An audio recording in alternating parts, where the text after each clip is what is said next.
மகனே இறைவா, தூய ஆவி இறைவா, உம்மை புகழ்கின்றோம். அன்புருவான இறைவா, அகிலம் காக்கும் இறைவா, அமைதி அருளும் இறைவா, உம்மை போற்றுகின்றோம். நெஞ்சில் சுமக்கும் இறைவா, நீதியில் நிறைவே இறைவா, சுமை தாங்கியே இறைவா, புகழ்ந்து போற்றி ஆராதிக்கின்ற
மத்தேயு எழுதிய நற்செய்தி அலகு 28 இறை சொற்றொடர்கள் 16 முதல் 20 வரையிலானவைகள். அக்காலத்தில் 11 சீடர்களும் இயேசு தங்களுக்கு பணித்தபடியே கலிலேயாவில் உள்ள ஒரு மலைக்கு சென்றார்கள். அங்கே அவரை கண்டு பணிந்தார்கள். சிலரோ ஐயமிட்டார்கள். இயேசு அவர்களை நோக்கி, விண்ணுலகிலும் மண்ணுலகிலும் அனைத்து அதிகாரம் எனக்கு அருளப்பட்டிருக்கிறது. எனவே நீங்கள் போய் எல்லா மக்களினத்தாரையும் சீடராக்குங்கள். தந்தை, மகன், தூய் ஆவியார் பெயரால் திருமுழுக்கு கொடுங்கள். நான் உங்களுக்கு கட்டளையிட்ட யாவையும் அவர்களும் கடைபிடிக்கும்படி கற்பியுங்கள். இதோ உலக முடிவரை எந்நாளும் நான் உங்களோடு இருக்கிறேன் என்று கூறினார். ஆண்டவரின் அருள்வாக்கு. இறைவா உமக்கு நன்றி. கிறிஸ்து இயேசுவிலே பிரியமுள்ள சகோதர சகோதரிகளே, இயேசுவின் விண்ணேற்பு பெருவிழாவை இன்று கொண்டாடுகிறது நாளிலே உங்கள் யாவருக்கும் என்னுடைய வாழ்த்துக்களையும் ஆசீர்வாதங்களையும் தெரிவித்துக் கொள்கிறேன். இறைவனுடைய திருவுளத்திற்கு ஏற்றபடி நமது இயேசுவின் மனநிலையின் பார்வையிலே நமது வாழ்க்கையை வழிநடத்தி சென்று அதிலே வருகின்ற மகிழ்ச்சியை தானும் அனுபவித்து பிறரோடு பகிர்ந்து அதற்கு சான்று பகர இந்த ஞாயிற்றுக்கிழமை திருப்பலி நம்ம அழைப்பு விடுக்கிறது. இந்த அழைப்பை நாம் வாழ்வாக்க உங்களுக்கு என்னுடைய ஆசீர்வாதங்களையும் தெரிவித்துக் கொள்கிறேன். கிறிஸ்தவ மகிழ்ச்சியிலே நாம் எந்நாளும் தங்கியிருக்க வேண்டும். நம்மை கடவுள் தாங்க வேண்டும் என்று ஜெபிக்கக்கூடிய இந்த நாள். ஒரு முறை இயேசு விண்ணகத்திலே பேதுரு அணுகி, நமது புத்தகத்தில் பெயர்கள் இல்லாதவர்களை ஏன் விண்ணகத்தில் அனுமதிக்கிறாய் என்று கேட்டாராம். அவர்களுக்கு ஏன் விண்ணகத்தின் கதவுகளை திறந்து விடுகிறாய் என்று கேட்க, பேதுருவோ பதிலாக, ஆண்டவரே, அவர்கள் பெயர்கள் நம் புத்தகத்தில் இல்லை என எனக்கு தெரியும். எனவே நான் அவர்களுக்கு விண்ணகத்தின் கதவுகளை திறக்கவே இல்லை. மாறாக உமது அன்னை மரியாதான் சிறிய ஜன்னலை அவர்களுக்கு திறந்து அனுமதித்தார் என்றாராம். அன்புக்குரியவர்களே, இறைவன் நம்மை இருகர குப்பி அழைக்கிறார் விண்ணக மகிழ்ச்சியிலே தங்குவதற்காக. விண்ணகத்தின் மகிழ்ச்சி எனக்கு கிடைக்குமா? இது நம்முடைய நிரந்தர கேள்வியாக கூட நம்மளே பலர் பேருக்கு இருக்கிறது. பல மாதங்களாக மருத்துவமனையிலோ அல்லது படுத்த படுக்கையாகவோ நோயில் இருக்கின்றவர்கள் கேட்கின்ற கேள்வி, நான் படுகின்ற வேதனைகள், பலிகள், துயரங்கள், துன்பங்கள் எனக்கு உத்தரிக்கிற நிலையிலே துன்பங்களை, நாட்களை குறைக்குமா என்பதாகும். மேலும் நான் நரக வேதனைப்படுகிறேன் என்று பயன்பாட்டோடு பலர் பேசுவதை கூட நாம் கேட்கின்றோம். மே மாதத்தின் இறுதியிலே இருந்து ஜூன் மாதத்தை தொடங்கி இருக்கிறோம். இருக்கின்ற கடுமையான வெயில் இப்பொழுது இல்லை. கொஞ்சம் மழை அடிப்பதால் நாம் கொஞ்சம் கூலாக வாழ்க்கையை ஓடிக்கொண்டிருக்கிறது. மே மாதம் அல்லது மார்ச் மாதம் நடந்த இந்த வெயிலின் கொடுமையை சிலர் நரக வெயிலாகவே பார்க்கிறார்கள். நாம் நரக வெயிலின் அனுபவத்தை இங்கே அனுபவிக்கின்றோமோ என்று கூட உரையாடுவதை நாம் காண்கின்றோம். ஒரு அன்றாட உலக அனுபவத்தை, யதார்த்தத்தை உத்தரிக்கிற நிலைக்கும் மற்றும் நரக சூழ்நிலைக்கும் ஒப்பிடுகிற நாம் ஏன் விண்ணக மகிழ்ச்சியை இங்கே நாம் மத்தியிலே காண்பது கிடையாது? Just celebrate your life. அதுதான் இயேசுடைய விருப்பமே. அதுதான், இறைவனை விண்ணகம் சென்று விட்டார் என்று இறைவனை எங்கோ விண்ணகத்தில் நம்மை விட்டு தூரமாக நாம் நிலைமைக்கு அப்பாற்பட்டவராக கண்டு விண்ணக மகிழ்ச்சி இங்கு இல்லை என முடிவு செய்து நரக உத்தரிக்கும் நிலையை மட்டும் காண்கிறோம். இயேசுவின் விண்ணேற்பு ஞாயிறு மரியாளின் பாதையிலே விண்ணக மகிழ்ச்சியை மண்ணகத்தில் சாட்சி பகிர்கின்ற மக்களாக வாழ நம்மை அழைக்கிறது. திருத்தந்தை இறந்து போன பிரான்சிஸ் அவர்களும் கூட குருத்துவ ஞாயிற்றுக்கிழமை கூட திருப்ப பூசையில் சொன்னார், சோகத்தின் மக்களாக, இறப்பின் மக்களாக இருக்காதீர்கள். கிறிஸ்தவன், கிறிஸ்தவள் என்றுமே சோகத்தோடு இருக்கக்கூடாது. என்னதான் நடந்தாலும் சரி, நம்பிக்கையின் அடிப்படையிலான, பகிர்தலின் அடிப்படையிலான மகிழ்ச்சியின் மக்களாக நீங்கள் வாழுங்கள் என்று நினைவூட்டுகிறார். கடந்த வெள்ளிக்கிழமை கூட திருப்பலியின் போது அதை மீண்டும் இவ்வாறு நமக்கு தெளிவுபடுத்துகிறார். கிறிஸ்துவின் உயிர்ப்பு மற்றும் விண்ணேற்பு சீடர்களை மகிழ்ச்சியின் திருத்தூதர்களாக நமக்கு காட்டுகிறது. நாமும் முடிந்த வரைக்கும் மகிழ்ச்சியின் மக்களாக, மகிழ்ச்சிக்கு சான்று பெறுகின்ற மக்களாக நாம் வாழ வேண்டும். இம்மகிழ்ச்சி இறைவனின் சிறப்பு கொடையா. இந்த மகிழ்ச்சி எதிலிருந்து வருகிறதுன்னா, நகையிலேயோ, பணத்திலேயோ, வீட்டிலேயோ, நிலத்திலேயோ அல்ல, வரதட்சணையிலேயோ, சீர்வரிசையிலோ அல்ல, படிப்பிலோ, வெள்ளத்தோல் அழகிலோ இல்லை, குடும்பத்திலோ, ஜாதியிலோ, மதத்திலோ, அந்தஸ்திலோ இல்லை. மாறாக உள் மனதிலிருந்து வருகின்ற ஒரு மகிழ்ச்சி இருக்கிறதே. நான் மதிக்கப்படுகிறேன், என்னை கடவுள் அன்பு செய்கிறார், எனக்கு உதவி செய்ய மக்கள் என்னோடத்தில் பலரும் உண்டு, இல்லாத ஏழை மக்களுக்கு உதவி செய்ய எனக்கு ஒரு வாய்ப்பை கடவுள் தந்திருக்கிறார் என்ற ஒரு அகமகிழ்ச்சி இருக்கிறதே. இதுதான் விண்ணக வாழ்க்கை என்று நான் கருதுகிறேன். எனவே செத்தாதான் விண்ணகம் என்று சொன்னால் எல்லாரும் உடனே சாகத்தான் வேணும். எப்போ சாகரமாக சத்துட்டு போகிறோம். ஆனால் அது வரைக்கும் நம்ம நிம்மதியாக நிறைவோடு வாழ, மகிழ்ச்சியோடு வாழ, வளர அது சிறப்பு கொடையாகத்தான் கடவுள் தருகிறார். எதிலிருந்து வருகிறது? இறை தந்தையோடு இருக்கக்கூடிய இயேசு நம்மிலும் நம்மோடு பிரசன்னமாக இருக்கிறார் என்பதே அந்த மகிழ்ச்சியாகும். இதை பிறரோடு பகிர்ந்து அனைவருக்கும் சான்று பகிர வேண்டும் என்றுதான் இன்றைக்கு நாம் அழைக்கப்படுகிறோம். அன்புக்கினியவர்களே, ஆசி வழங்கி கொண்டிருக்கிற போதே இயேசு விண்ணேற்றம் அடைந்தாராம். லூக்காஸ் 24 சொல்கிறது. அதற்கு நம்ம சாட்சிகளாக இருக்கணும். அகக்கண்களையும் புறக்கண்களையும் திறந்து ஒளிவருகின்ற மக்களாக வாழ வேண்டும் என்று தூய பவுலுடைய அர்ப்பணிக்கிறார். இதுக்கு நாம் சாட்சியாக வாழணும். அதை ஆசியாக எடுத்துக்கொள்ள வேண்டும். இறைவனின் தாயாக வாழ்வு, தந்தையின் திருவுள்ள வாழ்வு, மக்களின் தாயாக இவரே மகன் என்று சொல்லப்படுகிற பொழுது கடவுள் எதை நாம் செய்ய வேண்டும் என்று நினைக்கிறாரோ அதை செய்வதுதான் இவனுடைய திருவுளம் என்று சொன்னால் அதிலே வருகின்ற மகிழ்ச்சி தான் நமக்கு ஆசிரியராக இருக்கும். இது ஒரு ஆளுக்கு மட்டுமில்லை, ஒரு ஜாதிக்கும் மதத்துக்கும் அல்ல, எல்லாருக்கும் கிடைக்கக்கூடிய ஆசை. சவிப்போருக்கும் கூட இந்த ஆசை வழங்கப்படுகிறது. இந்த ஆசையின் விளைவுகள் என்ன? இறை திருவுளத்தின்படி நடந்தால் நமக்கு விண்ணேற்றம் நிச்சயம். பிறர் அன்பு செயல்களிலே வாழ்ந்தால் நமக்கு விண்ணேற்றம் நிச்சயம். அதை மன மகிழ்வோடு செய்தால் அதைவிட விண்ணேற்றம் நிச்சயம். விண்ணக மகிழ்ச்சியும் மண்ணக சாட்சியும் நமதாகட்டும். ஆமேன். மன்றாடுவோமாக. ஆண்டவரே, இந்த அருமையான நாளிலே எங்கள் மத்தியிலே உடைய திருமகனை விண்ணகத்திற்கு எடுத்து சென்றமைக்காக உமக்கு நன்றி செலுத்துகிறோம். விண்ணகத்தின் ஆசீர் எங்கள் யாவருக்கும் கிடைக்கப்படுவதாக. இது செய்து வருகின்ற மேலான கிருபைகளுக்காக, இரக்கச் செயல்களுக்காக, வழிகாட்டுதலுக்காக, நம்பிக்கை ஊட்டுகிற தளங்களுக்காக இறைவா நாங்கள் உமக்கு நன்றி செலுத்துகிறோம். உம்முடைய திருவுளத்துக்கு ஏற்றபடி நாங்கள் வளரவும், மகிழ்ச்சியோடு வளரவும், எந்நாளும் உம்முடைய திருமகனுடைய உருவத்திலே என்னோடு இருப்பதற்காக நன்றி செலுத்துகிற தருணங்களிலே நாங்களும் பிறருடைய வாழ்க்கையிலே எந்நாளும் உடன் இருக்கக்கூடிய ஆசீர்வாதங்களுக்கு தாரும். கசப்போ இனிப்போ, துன்பமோ இன்பமோ, வறுமையோ வாழ்வோ வளமையோ எதிலும் சரி, நாங்கள் தனித்து விடப்படாமல் இணைந்து பயணிக்கக்கூடிய நல்ல மக்களாக வாழ்ந்து மகிழ்ச்சியிலே திளைத்து விண்ணக பிறப்பிற்கு நாங்கள் சான்று பகிர்ந்து அதை பிற மக்களோடு வாழ்ந்து காட்டக்கூடிய தருணங்களை எங்கள் மத்தியிலே தாரும். ஆண்டவரே, ஆமேன்.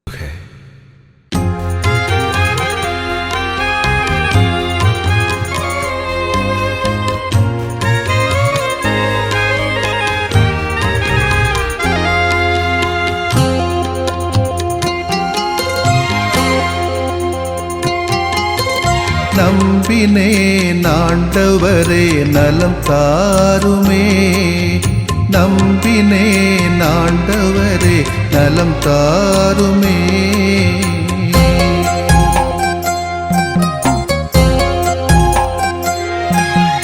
உடல் வலியின் வேதனையா உள்ளம் சோர்கிறேன், உன் கரங்கள் தொட்டாலே நலம் பெறுவேனே.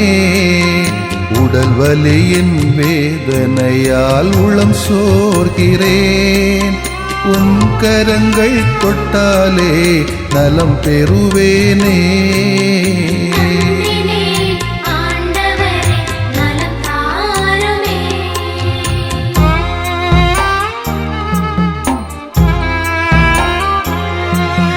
தீராத தலைவலியால் நிலைகுலைகின்றேன், தலைவாவும் பாதத்திலே தலை சாய்க்கிறேன்.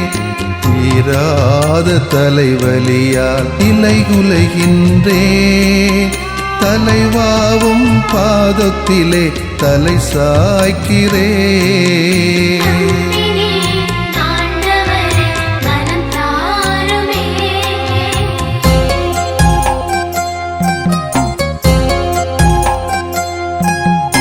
முட்டுவலி முதுகுவலியால் வீழ்ந்து கிடக்கின்றேன், முகம் வாடி உமை நோக்க தூக்கவாருமே. முட்டுவலி முதுகுவலியால் வீழ்ந்து கிடக்கின்றேன், முகம் வாடி உமை நோக்க தூக்கவாருமே.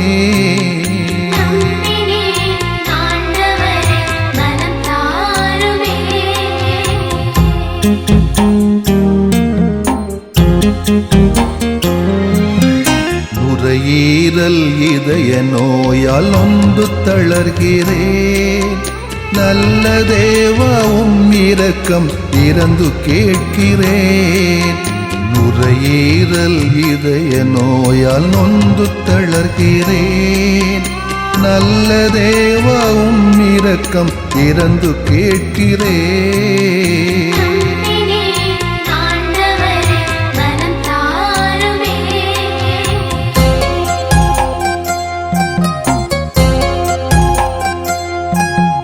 பார்வையும் செவித்திறனும் குறைய காண்கிறேன். பாசமான தெய்வமே என்னை பாருமே.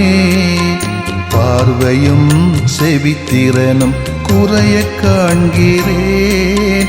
பாசமான தெய்வமே என்னை பாருமே.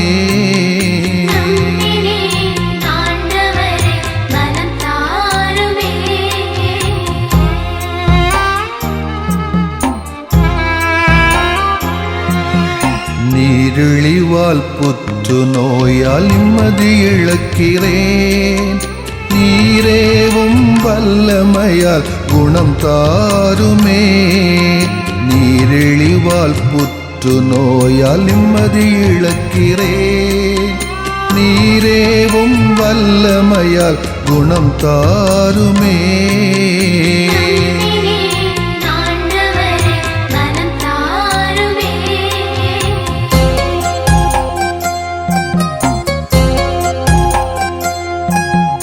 வாட்டும் நோய்கள் அனைத்தும் பாதம் ஒப்படைக்கிறேன். வல்ல தேவா ஒரு வார்த்தை சொல்லி தேற்றுமே. வாட்டும் நோய்கள் அனைத்தும் பாதம் ஒப்படைக்கிறேன். வல்ல தேவா ஒரு வார்த்தை சொல்லி தேற்றுமே. நம்பினேன் ஆண்டவரே நலம் தாருமே. நம்பினேன் ஆண்டவரே நலம் தாருமே. நம்பினேன் ஆண்டவரே நலம் தாருமே. நம்பினேன் ஆண்டவரே நலம் தாருமே.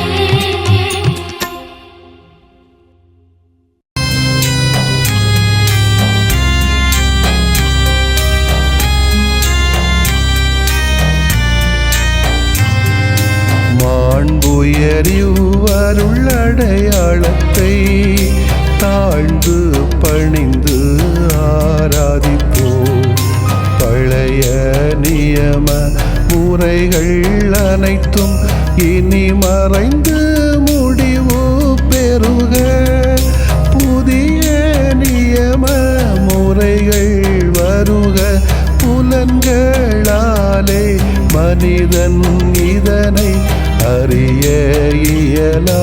குறைகள் நீக்க நம்பிக்கையின் உதவி பெறுக.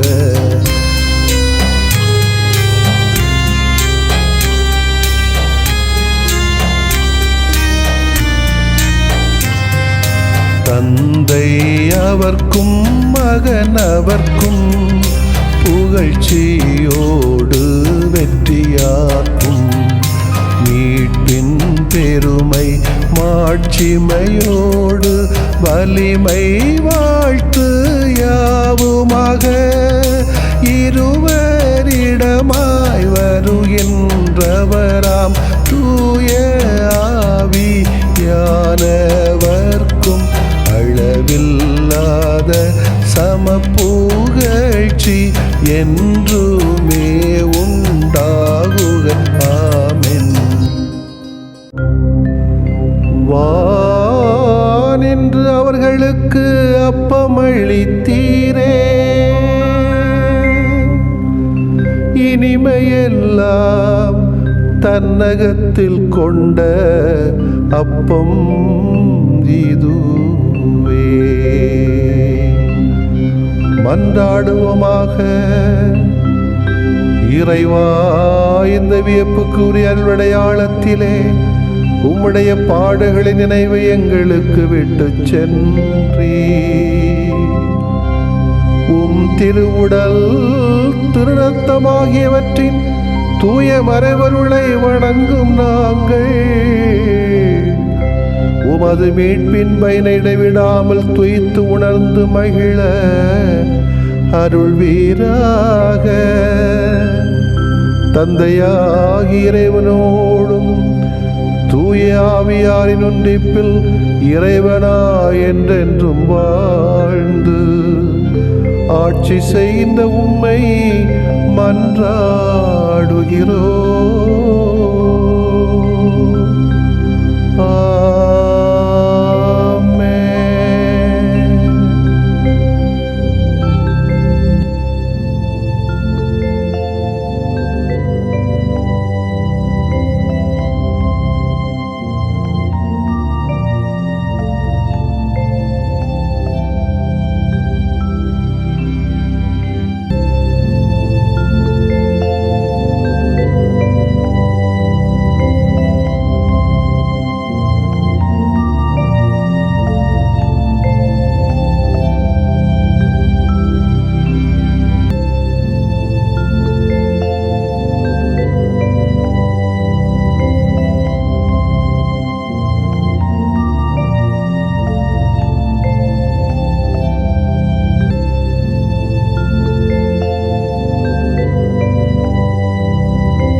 உலகெங்கும் சென்று படைப்பிற்கெல்லாம் நற்செய்தியை பறைசாற்றுங்கள்.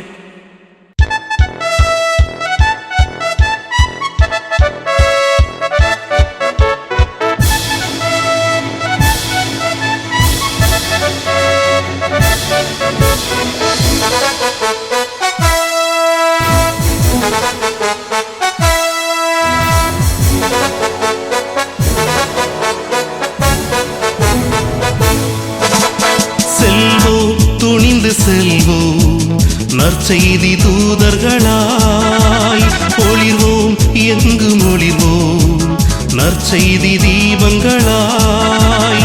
திருமுழுக்கு நமக்கு தந்த திருத்தூது பணி உணர்ந்து திருமுழுக்கு நமக்கு தந்த திருத்தூது பணி உணர்ந்து செல்வோம் துணிந்து செல்வோம் நற்செய்தி தூதர்களாய் ஒளிர்வோம் எங்கும் ஒளிர்வோம் நற்செய்தி தீபங்களாய்.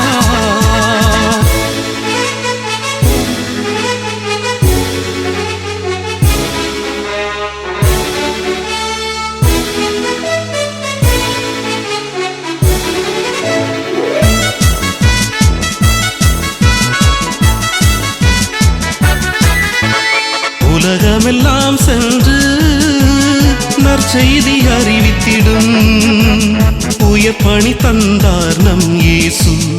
உலகமெல்லாம் சென்று நற்செய்தி அறிவித்திடும் உயர் பணி தந்தார் நம் இயேசு. அதை உளமாற ஏற்று உயிர் வாழும் நாளில் உளமாற ஏற்று உயிர் வாழும் நாளில் உறுதியாய் உழைப்போம் உலகினை வெல்வோம். செல்வோம் துணிந்து செல்வோம் நற்செய்தி தூதர்களாய் ஒளிர்வோம் எங்கும் ஒளிர்வோம் நற்செய்தி தீபங்களாய்.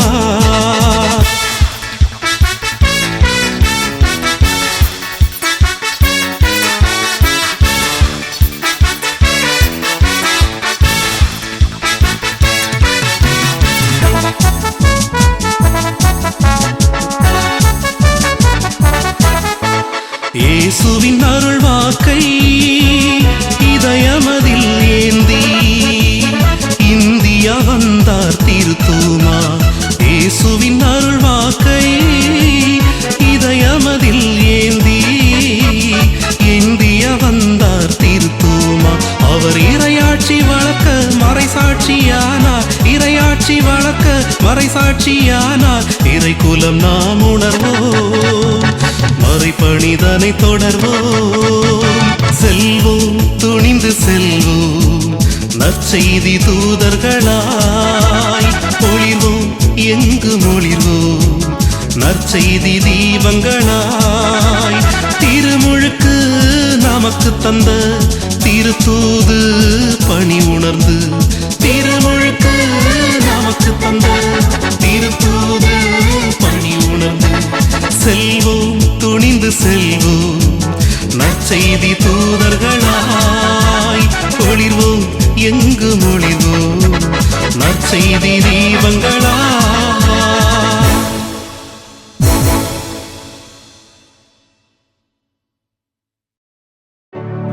நிலையான புகழுக்குரிய தூய இறை நன்மைக்கு எல்லா காலமும் தொழுகையும் புகழும் போற்றியும் ஆட்சிமையும் உண்டாக கடவது. போற்றியும் ஆட்சிமையும் உண்டாக கடவது. தந்தை, மகன், தூய ஆவியாரின் பெயராலே ஆமென்.